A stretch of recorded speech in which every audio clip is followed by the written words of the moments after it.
Good morning, good afternoon, good evening. Whenever this reaches you, this is going to be hopefully back to this week. We're going to try to do every week, but it is going to be this week. But yeah, obviously watching the colors, watching the spring colors. Some are going to say Happy Easter, everybody. Yeah, this is the day Jesus rose and went up back into heaven, and he died for our sins, so we have to acknowledge that and just make him your savior, and that's the best thing to do.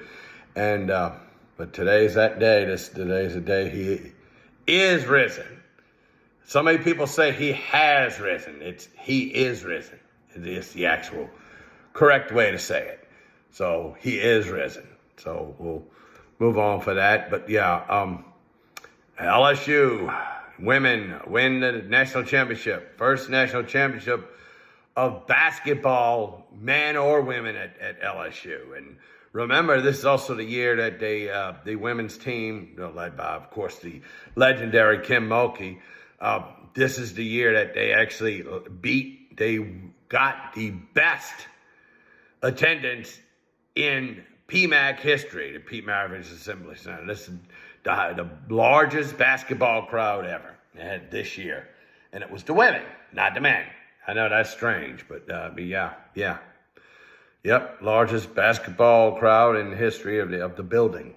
And it was a women's team. So, yeah, but I tell you what, Matt McMahon's going to have to, he's basically trying to rebuild the men's basketball program from scratch. So that's going to take a little time for him to get that done. Yeah, he's hitting the transfer portal again, of course, trying to get that men's team back to that women's team. Oh, my God.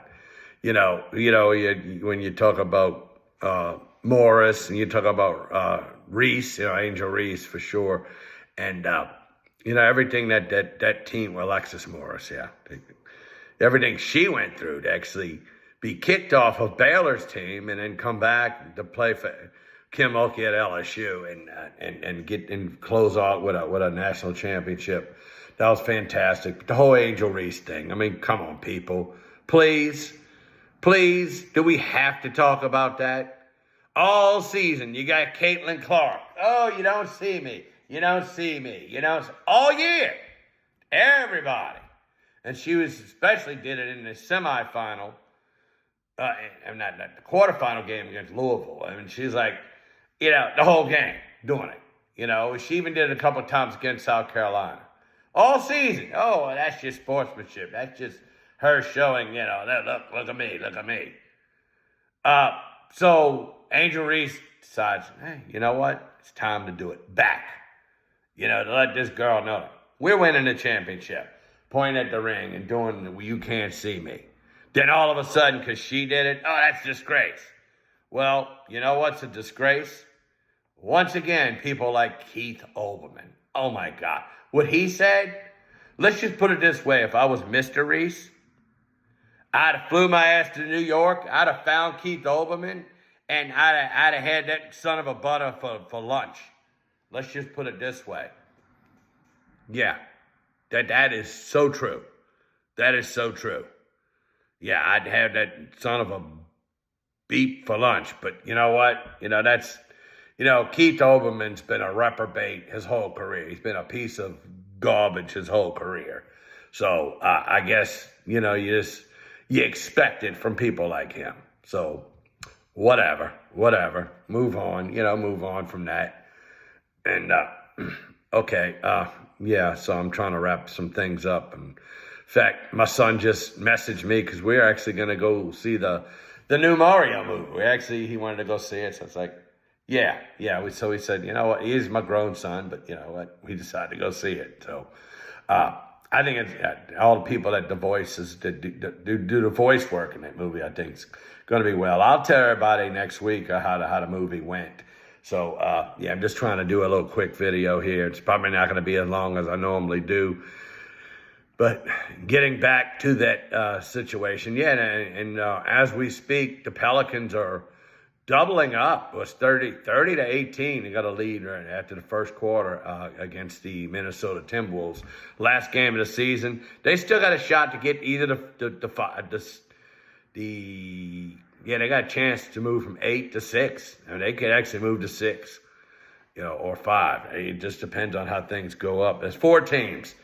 And if all 4 of them stay tied at the end of the season, at the end of the, if they all got the same record, which basically is so it's basically the Warriors, the Clippers, the Lakers, and the Pelicans. If they all finish the same record, Lakers jump to the 5 seed, and the Pelicans go to the 6. Currently, they're at the 8. But yeah, they get into the 5 and 6. They get out of the play-in, and they send Golden State and L.A. Clippers to the play-in. So yeah, so that's what's still at stake. But if they stay at 8, oh well, they stay at 8. They stay in the play-in. A team that was at one time the number 1 seed back in December. Now everybody was getting all excited. Oh, we have top seed. Pump your brakes, people. Pump your brakes. It's only December. And sure enough, the Pelicans went into a tumble and fell as far as the 12 seed, number 12. And that would have been, obviously 2 spots out to play in. And then they built their way back up to the 8 seed over the last few weeks when they actually had a winning streak going, too. And now they got another one going. So we'll see what happens. They in the play-in, If they're not in the play-in, no. But, if they're not in the play, if they get the 6th seed, guess who they get? Sacramento Kings had just destroyed them last week. The one loss they had last week. So you got that going on. So you got that. And then, so you got all that going on. And we got this going on. But my vacation was fantastic. Went back to the Philippines and was with Koike for the 2 weeks. For 18 days and almost 3 weeks. I was actually gone 22 days. So total, that's counting the weekends and all that too. And then there was a holiday. Well, not a holiday, but floating holiday. I worked Mardi Gras Day so I could have that day as one of my floating holidays. Because what it is, we get 2 floating holidays. So it's not really Mardi Gras, it's not the floating. We usually take Mardi Gras as one of them. But it's Martin Luther King, and then it's Juneteenth, which is what we call floating holidays where we work. You can have it off, or you can or take it another time. So, we got that going on. So, so neither here nor there, so that's what I did. But trip was fantastic. We just had a great time, and just everything worked out good, and just happy with everything. Really, just happy.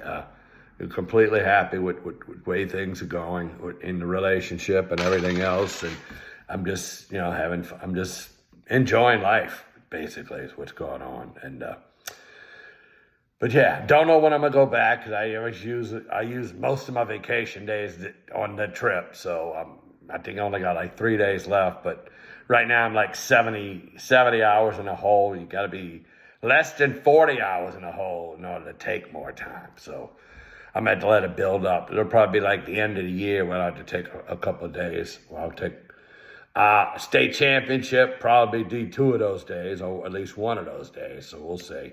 The state football championships. I'm sure they'll do them all in the dome again, like we just did the Thursday, Friday, Saturday thing. And but that was a good classic this year. It really was. I enjoyed myself. But when is West Jefferson going to get a football coach? I don't know. I'm not the principal. I don't know what the holdup is. I don't know what's going on over there. I got my own issues with West Jefferson myself. A monetary issue, but I got to still take care of. I will definitely take care of it before the end of the school year. But anyway, why they don't have a coach? I don't know. I guess the same question could be, why did East Jefferson wait till March to decide to let go of their coach? The whole incident that happened between the coaching staff after a loss, and whatever happened, who knows? But the guy they named the interim coach, then they named him the full-time coach, and then they come back in March and say, He's not going to be our coach. But they're replacing, I think, the basketball coach and a couple of two. But obviously, their baseball coach is in good standing because he's the athletic director. So, yeah, I don't know what happened. I don't know if new information came out or whatever. But, yeah, they waited till March to get rid of their coach. But I got a sneaky feeling that Willie Brooks is going to be the next head coach at East Jefferson. I just got this feeling, this thing. If he applied, I think he got it. I know he had accepted an assistant coach job at John Ehret after stepping down at West Jefferson, but I just got this feeling. I got this feeling that he's going to wind up at East Jefferson. I just do. I do. I really do. But, yeah, I got to get going. I really don't have much else to say. Got to get ready to go to that movie, so I'm going to see everybody later. And like I always say, God willing, I'll talk to you in a little while. Bye now.